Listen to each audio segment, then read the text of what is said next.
स्वाध्याय कर रहे हैं the untold story of Sita का, जिसे हम सीतायन के नाम से भी जानते हैं। और अब हम जो इस किताब के ऑथर हैं दीना मेरियम, वो उन्होंने अपने वो माता सीता और श्री राम से बहुत जन्मों से युगों से कनेक्टेड है। और इस लाइफ में उन्हें अपने पास्ट लाइफ्स दिख रहे हैं, जो जब वो माता सीता और श्री राम के साथ अयोध्या में, मिथिला में थी। अभी हम बुक के सेकंड पार्ट में हैं। सेकंड पार्ट में जो ऑथर हैं उनका जन्म अनुसुईया के रूप में हुआ है, और वो अपनी माँ के साथ, इस जन्म में जो उनकी माँ है उनके साथ एक सोमा जो थी माता की बहुत बहुत क्लोज फ्रेंड, सेविका ऐसे बोल सकते हैं। तो सोमा की अभी बहुत ज्यादा आयु हो गई है, और वो अभी सिर्फ एक अयोध्या में दूर कहीं एक आश्रम में सिर्फ माता सीता और श्री राम की कहानियां लोगों को सुनाती हैं।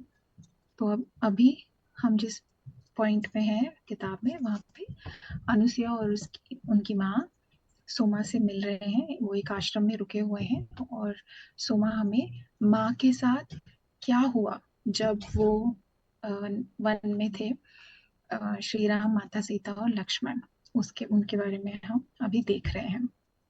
लास्ट पार्ट में हमने देखा था कि इस तरह शूर्पणखा आई थी अपना रूप बदलकर, और उन्होंने वो एक खाना बनाकर लेके आई थी, एक तरह का व्यंजन बना के लेके आई थी जिसमें पॉइजन था। लेकिन श्री राम और लक्ष्मण को नहीं पता चला कि वो क्या था, पर माता को सेंस हो गया था कि ये शूर्पणखा है करके। तो उन्होंने चालाकी से अंदर जाके उस खाने को अपने खाने के साथ बदल दिया। और फिर जब वो शूर्पणखा का खाना ऐसे ही बाहर जाके एक पेड़ के रूट में डाल देते हैं, तो नेक्स्ट डे मॉर्निंग वो देखते हैं कि तीन बर्ड्स वहां पे वो डेड पड़े हुए हैं वहां पे। तो वो उनको रियलाइज हुआ, और उन्हें बहुत बुरा लगा उन तीनों के लिए। वो कहती हैं कि ये खाना जो था उसमें पॉइजन था, और अगर मैं इसे फेंकती नहीं तो वो हम तीनों के लिए वो लेकर आई थी, या हम तीनों खाकर हम ऐसे पड़े होते। जब वो लक्ष्मण जब बाहर आते हैं और वो देखते हैं ये सब कुछ, तो उनको बहुत क्रोध आता है। वो कहते हैं कि अभी हम किस चीज का वेट कर रहे हैं, चलो हम जाके रावण को रावण के ऊपर अटैक करते हैं। तो श्री राम कहते हैं कि नहीं, हमें कैसे पता, हमारे पास क्या एविडेंस है कि इस सब के पीछे उसका हाथ है।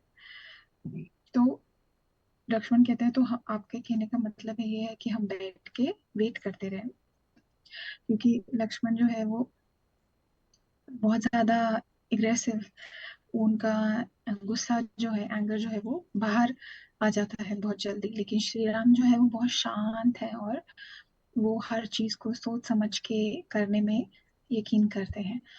तो श्री राम कहते हैं कि नहीं, हम अभी रुको। तब माँ कहती है कि अभी ज्यादा वक्त नहीं है। जो लक्ष्मण को पूछते हैं आपको कैसे पता चला, तो वो अचानक से उठती है और वो लक्ष्मण को बोलती है कि देखो, मुझे जो नेगेटिविटी है वो फील हो रही है। जो विंड्स है वो अपना उल्टे डायरेक्शन में बह रही है। नदी का जो पानी है वो बहुत तेज तेज धारा में बह रहा है। तो ऐसी चीजें जो नेचर में हो रही हैं उसका यही इशारा है कि अभी कुछ होने वाला है, अभी वो अटैक करने वाला है या ऐसे। तो लक्ष्मण कहते हैं कि तो फिर ठीक है, हमने हमारे सामने प्रूफ है कि वो ही सारे नेगेटिव फोर्सेस के पीछे है, वही अटैक कर रहा है सबको, तो हम चलते हैं उस पर आक्रमण करने के लिए। लेकिन माँ कहती कि नहीं, हमें वेट करना चाहिए, क्योंकि एक सही कारण होना चाहिए जिससे कि जिसकी वजह से रावण पर हम अटैक कर सकते हैं।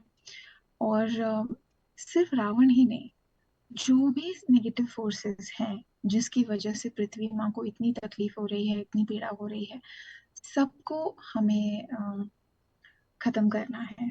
तो राम जो है वो सही बोल रहे हैं। उसके बाद जब माँ ऐसे बोल रही थी तब हल्की सी एक इमेज उनके सामने से पास हुई, एक भक्त की। एक कोई तो सेलेस्टियल बीइंग, कोई तो डिवाइन बीइंग, ऐसी एक छोटी सी इमेज पास हुई। लेकिन उनको पता चला, और राम को भी वो पता चला, लेकिन लक्ष्मण को वो नहीं दिख रहे थे। बाद में उन्होंने देखा कि वो जो डिवाइन बीइंग है वो कहीं दूर अंधकार में फंस रहा है। माँ उसको वापस लाने की कोशिश कर रही है, लेकिन वो बहुत डीप चला गया। उसके बाद ये जो चीजें हैं माँ ने और श्री राम ने दोनों ने नोटिस की, लेकिन दोनों एक दूसरे की तरफ देख रहे हैं और उनको पता है कि दोनों को पता है, समझ में आ रहा है कि क्या हो रहा है। फिर वो अपना खाना उनका होने के बाद सब समेटने में लग जाते हैं, और श्री राम माँ की मदद कर रहे होते हैं सब कुछ वापस से किचन का सब सामान वापस सेट करने में। तो माता कहती है कि मैं रावण से पहले मिली हूँ। वो मिथिला आए थे, और उनको महादेव का धनुष चाहिए था। तो लेकिन मेरे पिता ने, जनक बाबा ने बहुत अच्छे से उसके साथ डील किया, और उसको मना कर दिया कि आपको हम धनुष नहीं दे सकते, और इससे रावण को बहुत क्रोध आया था। उसके बाद वो जला गया मिथिला से, लेकिन उसने मेरे पिताजी को कहा कि आपने जो किया है उसका बहुत बहुत बुरा परिणाम होगा। और लेकिन फिर भी वो ऐसे डराने की कोशिश कर रहा था, लेकिन जनक बाबा जो है वो शांत थे, और उन्होंने बोला कि रावण, जो तुम कर रहे हो या जो जैसे तुम्हारी एक्शंस हैं, उसका जो रिजल्ट है वो तुम्हें एक ना एक दिन मिलेगा ही। लेकिन अभी उन्होंने कुछ भी नहीं रिएक्ट किया, और वो रावण गुस्से से वहां से चला गया। तो राम कहते हैं कि ये बहुत वर्ष पुरानी बात है, अभी तो वो बहुत ज्यादा पावरफुल हो गया है। इतना हम सुनते हैं, उसने इतनी सारी मायावी शक्तियों को हासिल कर लिया है। वो लोगों के माइंड में जाके जैसा चाहे वैसे उनको एक्ट करवा सकता है, जो चाहे उनसे करवा सकता है। तो अभी वो बहुत ही ज्यादा डेंजरस है। तो माँ को कहते हैं कि अगर वो आपके सामने अभी आएगा तो आप सामना कर पाएंगे उसका। तो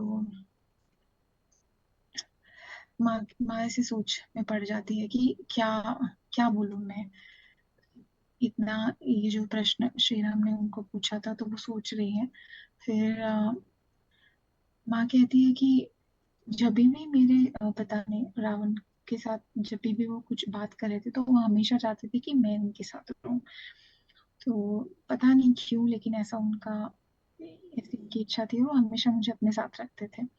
तो श्री राम उनको कहते हैं क्योंकि आप अपने पिता का सबसे बड़ा सपोर्ट थे, आपसे उनको स्ट्रेंथ मिलती है, और मुझे भी। तो माँ को जनक बाबा की याद आई, और हमेशा जनक बाबा को याद करते हुए उनके चेहरे पर एक बहुत अच्छी स्माइल आ जाती है। और श्री राम के साथ तो वो अभी भी है। तो कितनी कितनी अच्छी बात है ये कि इन दोनों की वो इन दोनों का साथ उनके जीवन में है।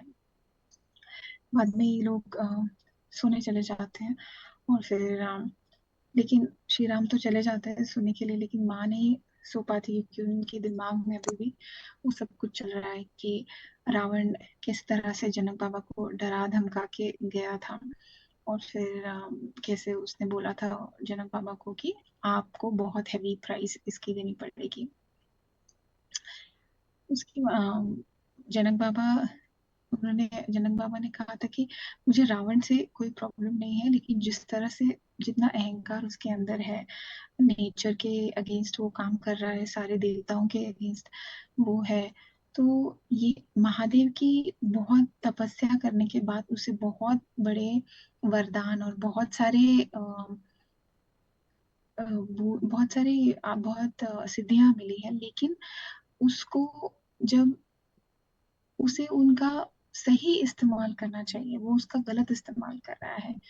तो अगर कोई ऐसा करता है तो उसका जो रिजल्ट है वो भी उसको फेस करना पड़ता है। तो फिर जो श्री राम ने जो क्वेश्चन पूछा था, वो बार बार माँ के दिमाग में चल रहा है कि अभी वो और भी ज्यादा पावरफुल हो गया है, तो आप कैसे फेस कर पाएंगे। और इस प्रश्न के साथ ही माँ उस दिन नींद में चली जाती है। तो उन्हें नींद में जनक बाबा उनके सपने में आते हैं और वो माँ को कहते हैं कि आपके अंदर वो शक्ति है, आपके अंदर वो ज्ञान है जिससे आप सक्सेसफुल हो सकते हो। तो माँ जैसी उठती है वो बहुत खुश होती है, और जैसे उठते ही सबसे पहले उन्हें ऐसा लगता है कि गोदावरी नदी जो है, जिसको जिनको माँ अपनी बेटी के जैसे मानती थी, वो उन्हें बुला रही है। तो श्री राम को बिना डिस्टर्ब किए चुपचाप वहां से चली जाती है। तो जब वो नदी के किनारे पहुंचती है तो गोदावरी नदी साक्षात ऐसे फॉर्म लेके आती है, और वो माँ को कहती है कि अम, आप ही हैं जो उसके अंदर का जो प्रेम है, जो बहुत बहुत अंदर चला गया है, उसको आप ही बाहर लेके आ सकती हैं। आपका कंसेंट, आपकी परमिशन चाहिए। तो माँ कहती है हाँ, मेरी परमिशन है, लेकिन गोदावरी देवी जो है वो कहती है कि माँ, आपने वो वैसे नहीं, वैसे कंसेंट नहीं जैसे आप अभी हाँ बोले, वैसे नहीं। आपको असुर के उस साम्राज्य में अंदर जाना पड़ेगा, आपको उसके हृदय तक जाना पड़ेगा। तो जिससे कि आप सारी नकारात्मक शक्तियों को, जिनका वो इस्तेमाल कर रहा है माँ धरती माँ को, वसुंधरा माँ को नुकसान पहुंचाने के लिए, उन सबको आपको खत्म करने के लिए उसके राज्य में अंदर तक जाना पड़ेगा। तो माँ कहती है कि माँ ने ऑलरेडी अपनी स्वीकृति दे दी है, अपना कंसेंट दे दिया है। तो गोदावरी देवी कहती हैं कि अब आपने, जब आपकी इच्छा है और आप तैयार हैं, तो ही आगे की जो घटनाएं हैं वो अपने आप अभी होने लग जाएंगे। तो और आपको इसका सामना करने के लिए बहुत सारे रिसोर्सेस मास्टर्स जो है वो देंगे, लेकिन अंदर आपको उसके राज्य में जाना पड़ेगा। तो जैसे ही गोदावरी देवी ये सब बोल रही हैं माँ को, तो माँ को सब कुछ दिख रहा है, उनको एक युद्ध दिख रहा है, और श्री राम को भी आगे क्या फेस करना पड़ेगा वो सब कुछ दिख रहा है। तो ये सब सोचते सोचते उनकी आंखों से पानी आने लग गया। और तब तक उन्होंने श्री राम उनको आवाज लगाते लगाते वहां पे आए, और उन्होंने माँ को कहा कि आप बिना बताए ऐसे इस समय निकलना मत करिए, क्योंकि मुझे पता है कि आप बहुत स्ट्रांग है, लेकिन अभी जो है बहुत डेंजर है हमारे आसपास। तो लेकिन श्री राम ने ये भी देखा कि माँ थोड़ी सी अपसेट है। तो माँ उनको बोलती है कि अगर हम कभी फ्यूचर में सेपरेट हुए तो आप डरना मत कभी भी, कि इस डर से कि मेरे साथ क्या हुआ होगा। तो अ, श्री राम कहते हैं कि मुझे पता है कि आप अपना ध्यान खुद रख सकती हैं, आपके पास बहुत सारे स्पिरिचुअल रिसोर्सेज हैं। तो माँ कहती है हाँ, लेकिन मैं एक बात आपको याद दिलाना चाहती हूँ कि हम कभी भी अलग नहीं हो सकते। तो श्री राम कहते हैं हाँ। उसके बाद वो अम, माँ गोदावरी से, देवी गोदावरी का थोड़ा सा पानी लेके अपने हाथ में, जैसे हम प्रतिज्ञा करते हैं वैसे वो प्रतिज्ञा करते हैं कि अगर कभी कुछ भी हो जाए जीवन में, आप जो है हमेशा मुझे गाइड करिए, और कोई भी शक्ति ब्रह्मांड में आपको मुझसे अलग नहीं कर सकते। तो ये प्रतिज्ञा लेकर वो पानी छोड़ देती है वापस। श्री राम पानी वापस से गोदावरी देवी में छोड़ देते हैं, और उसी तरह माँ भी उसी प्रकार ऐसे प्रतिज्ञा लेती है कि आपकी वजह से मैं अपना जो मैं मुझे हीलिंग मिलती है आपके नाम स्मरण से, आपके आपको याद करके मैं हील कर पाती हूँ खुद को। तो वो भी मैं पूरी अपनी शक्ति के साथ आगे भी करती रहूंगी। आगे जाकर जिस तरह से गोदावरी देवी ने अभी बता दिया कि अब अभी वो टेस्ट का टाइम पास में आ रहा है, तो माँ बोल रही है, माँ वो सब सेंस कर पा रही थी अपने आसपास की क्या हो रहा है करके। और उसमें बहुत अचानक से बादल, काले बादल आ जाते हैं कुछ दिनों के बाद, और फिर अचानक से बारिश आने लगती है, जबकि वो बारिश का मौसम भी नहीं था। तो एक दिन श्री राम ने देखा एक गोल्डन कलर का हिरन, तो उन्होंने बोला माँ को कि ये देखो। और उन्होंने लगा उसको वो लेके आएंगे माँ के लिए, तो माँ का थोड़ा सा मूड चेंज हो जाएगा और उनको थोड़ा अच्छा लगेगा। इसलिए वो उन्होंने इमीडिएटली माँ को दिखाया कि वो देखो गोल्डन कलर का हिरन है, देखो वहां पे। तो माँ कह रही है कि कहाँ है, तो बोल रहे हाँ उधर वो झाड़ियों के पीछे गया है, मैं लेके आता हूँ। हमने मिथिला में ही लास्ट टाइम ऐसा कुछ कुछ देखा था, उसके बाद से हमने कभी नहीं देखा, तो मैं उसको लेके आता हूँ। तो उसके पीछे पीछे चले गए।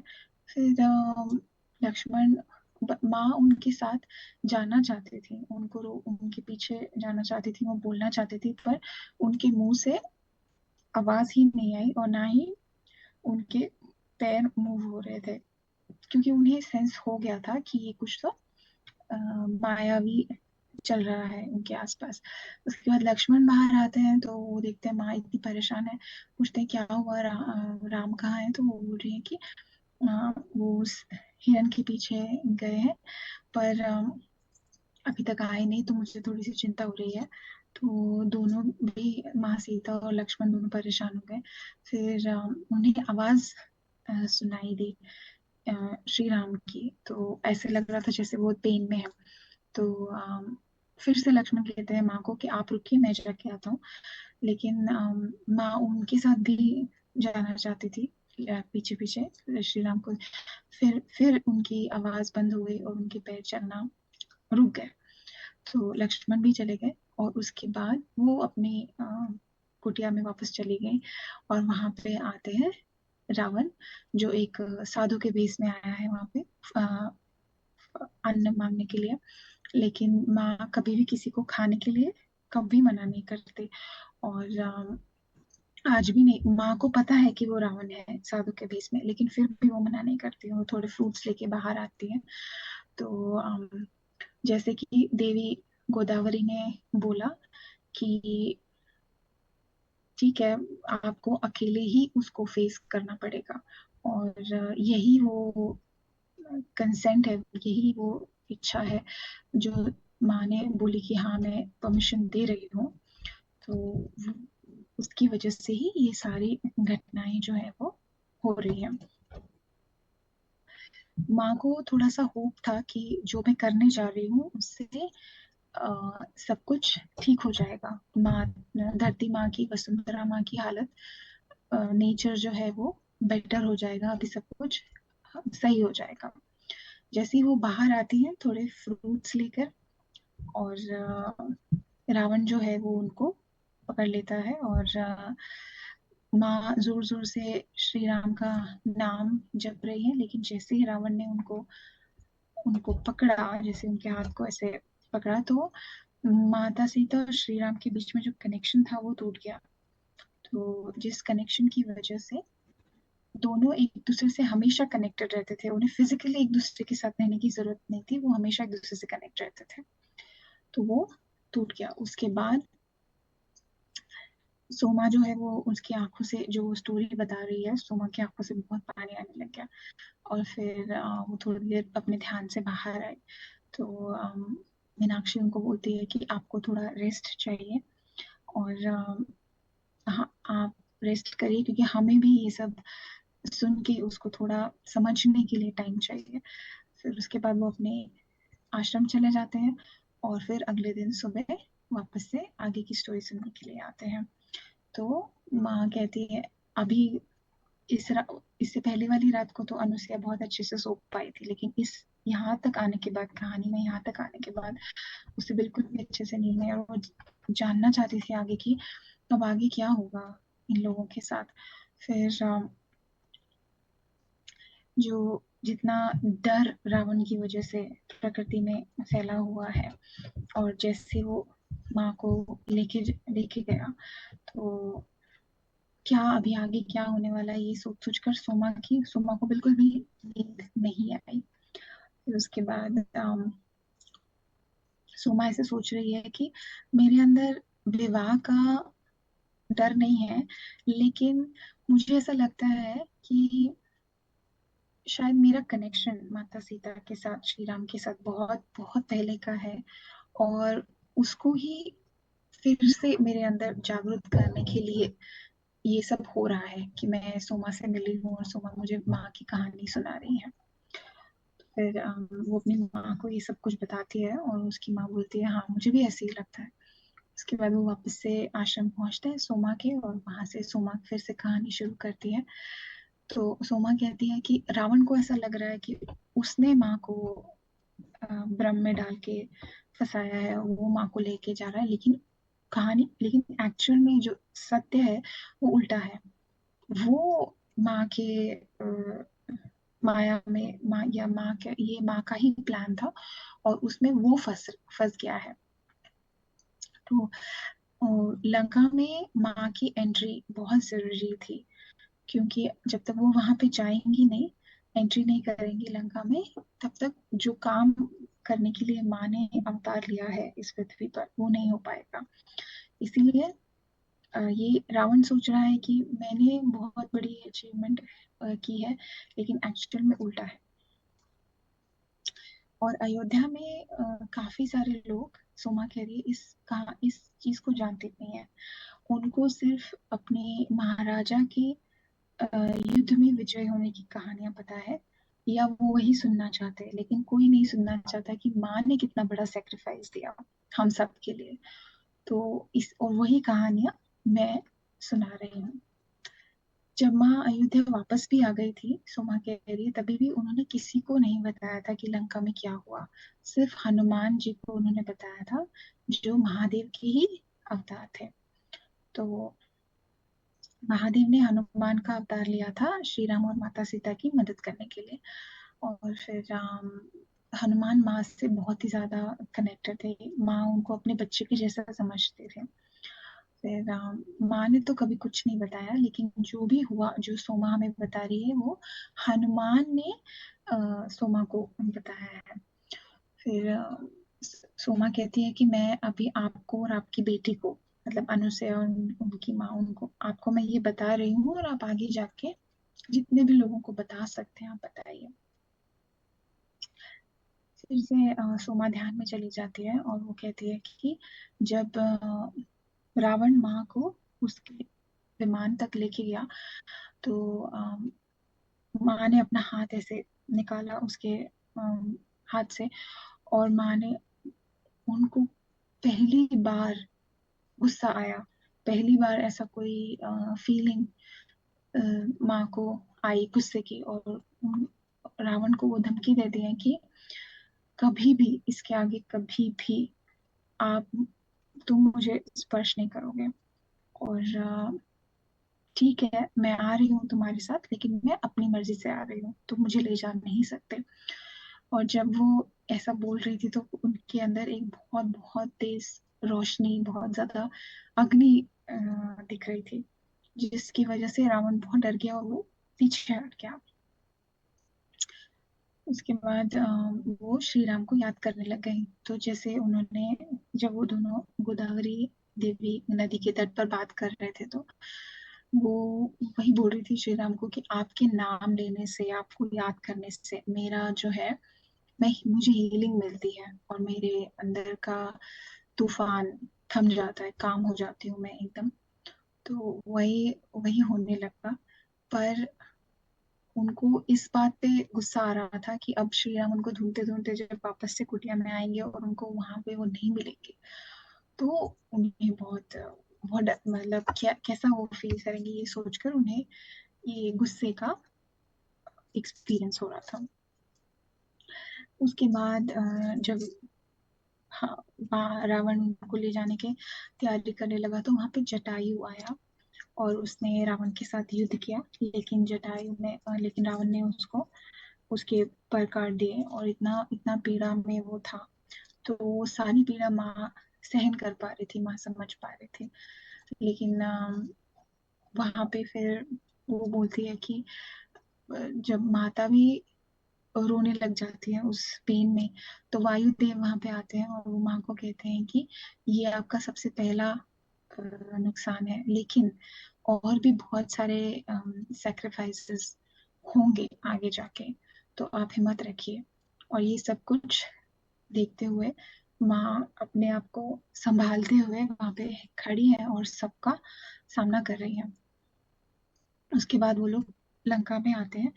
जब लंका में आते हैं तो बहुत सारे वहां पे रावण के सेवक सेविकाएं सब कुछ सारे सोल्जर्स पूरा स्टाफ सब थे, और वहां पे शूर्पणखा भी थी। और वो माँ को बहुत ही बुरी तरह से ट्रीट करती है। फिर माँ अंदर जाती है और दूर एक अशोक वृक्ष के नीचे वहां पे बैठ जाती है, मेडिटेशन करने लगती हैं। और वहां पे एक सर्वेंट जो है वो उनके लिए फ्रूट्स और पानी लेके आते हैं।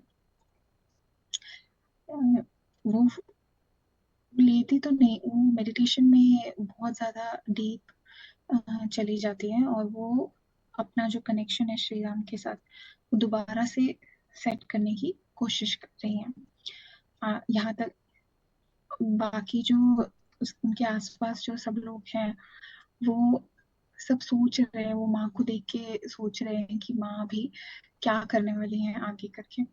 आज हम यहाँ पे रुकते हैं मास्टर्स। इसका आगे की कहानी हम नेक्स्ट सेशन में सुनेंगे।